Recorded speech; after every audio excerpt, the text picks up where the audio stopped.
چیز جو بڑا فتنہ ہمارے دور میں پھیل گیا ہے وہ فتنہ یہ ہے کہ آزادی چاہیے جانوروں جیسی اور زندگی چاہیے انسانوں جیسی.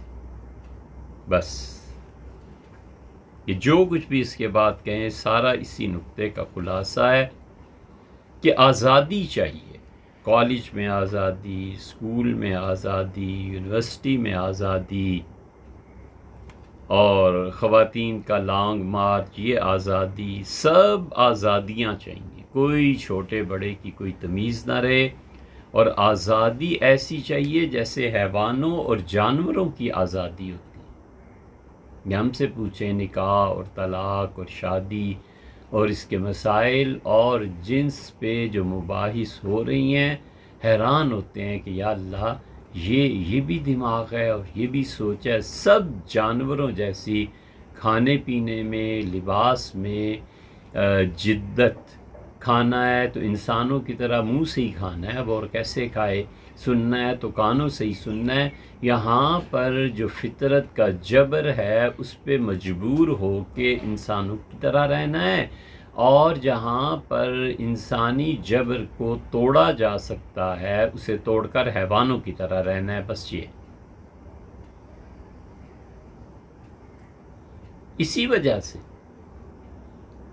یہ جتنے اس تہذیب میں اسکول، کالج، یونیورسٹی سے پڑھے ہوئے ہوتے ہیں، اگر آپ سمجھتے ہیں کہ محبت اور وفا کوئی چیز ہے، اب تک ہمارے دور میں گئے گزرے مدارس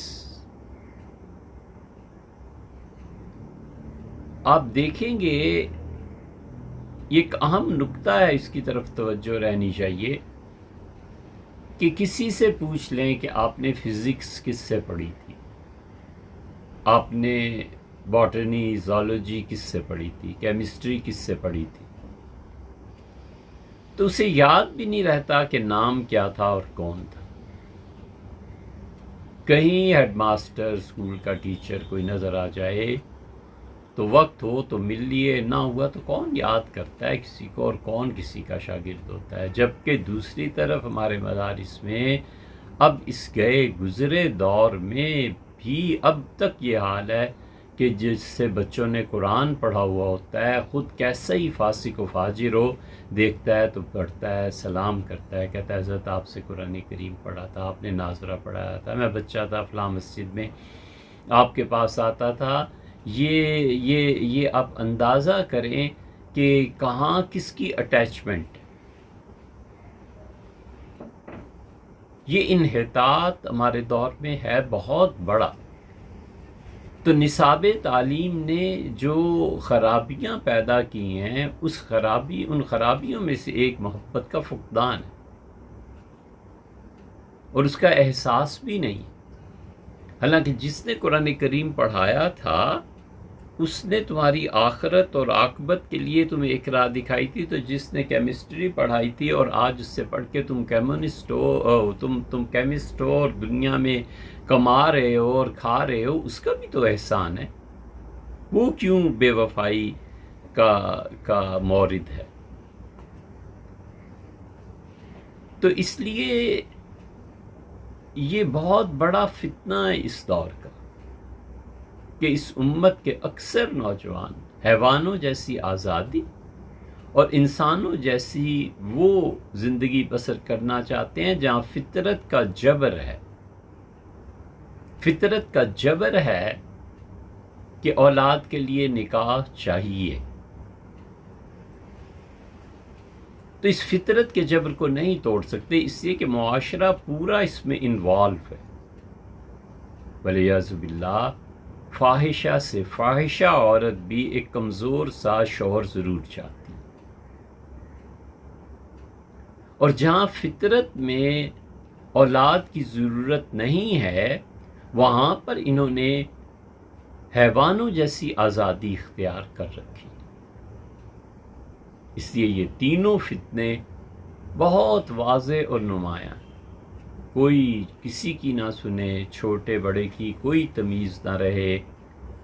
اور بالکل اسی طرح اب کچھ عرصہ گزرتا ہے کہ حلال اور حرام کی کوئی تمیز نہ رہے، حرام چیزوں میں اب یہ مبتلا ہیں، کھانے پینے میں بہت سی چیزیں ایسی ہیں جس کی حرمت کی پرواہ نہیں کرتے، اور کوئی دن جاتا ہے کہ یہ اس سے بڑھ کے آگے اور حرام چیزوں کا ارتکاب کریں گے، اور پھر اس حرام کام کو کتاب و سنت سے بھی ثابت کرنا ہے، ولیعذ باللہ۔ بھئی تمہیں اس اسلام کی ضرورت کیا ہے؟ سیدھی طرح کہو کہ میں مرتد ہو رہا ہوں، ملحد ہو رہا ہوں، اور میں ان چیزوں کو ضروری نہیں سمجھتا۔ آپ ایک طرف رہیں، الہاد بھی اور اس کو کتاب و سنت سے ثابت کرنا، یہ تو ابو جہل کو بھی نہیں سوجا، پکا کافر تھا، بدر میں مارا گیا۔ حضور اقدس صلی اللہ علیہ وسلم کے جو مخالفین تھے وہ ان منافق مسلمانوں سے باایمانہ اچھے تھے کہ وہ ایک طرف ہو گئے، بس کفر تھا اس پہ جم گئے، انہوں نے منافقت نہیں کی۔ اور ان کے مقابلے میں صحابہ کرام رضی اللہ عنہم تھے، وہ بھی جم گئے، انہوں نے بھی کوئی منافقت سے کام نہیں لیا، معاذ اللہ۔ انہوں نے صاف دو ٹوک لفظوں میں کہا کہ یہ عقیدہ ہے۔ اس لیے یہ جن فتنوں نے کھا لیا اور چاٹ رہے ہیں، ان میں وہ ہیں متجددین جو اپنے آپ کو علماء کہتے ہیں، علامہ کہتے ہیں، بڑے بڑے لوگ بنے پھرتے ہیں، اور ان کے علم کا اور ان کے اعتقاد کا ان کا مبلغ بس اتنا سا ہے، وہ خود کسی گمراہ کے شاگرد ہیں، باقی اس سے زیادہ کچھ نہیں۔ بیعت کو، تصوف کو، اللہ کے کسی اچھے بندے سے تعلق رکھنے کو، ان کے لیے یہ سب بدعات ہیں۔ وہ تو نسب سے فرار ممکن نہیں ہے، وگرنہ یہ اتنے بڑھ گئے ہیں کہ نسب سے بھی فرار اختیار کر لیں، یہ اتنے بڑھ گئے، اسی لیے گمراہ کتابیں لکھ رہے ہیں اور بقول بزام خیش امت کی رہنمائی کر رہے ہیں۔ فلم ایکٹر ہیں، وہ امت کی رہنمائی کر رہے ہیں، اور جنہوں نے کبھی اللہ اور اس کے رسول صلی اللہ علیہ وسلم کی چیزیں سنجیدگی سے پڑھی اور اپنے جسم پہ نافذ نہیں کی ہیں، وہ اب امت کے رہنما اور لیڈر ہیں۔ آخری زمانے میں یہی ہونا تھا، یہی ہو رہا ہے۔ تو ان بہت سے سوالات کا جواب ہے جو مختلف ممالک سے مختلف بچوں نے لکھے ہیں کہ یہ چیزیں، تو اپنے آپ کو بچائیے کسی بھی ایسے قائد سے جس کے پاس علم نہ ہو، جس کے پاس کہیں سے اساتذہ کی لڑی اور اس میں منسلک نہ ہوا ہو، اور جو ایسے نظریات کو پیش کرے جس کا 1-2 صدی نہیں 14-15 صدیوں سے امت انکار کر رہی ہے، آج وہ کہتا ہے کہ براہ راست میں اس چیز کو کہتا ہوں۔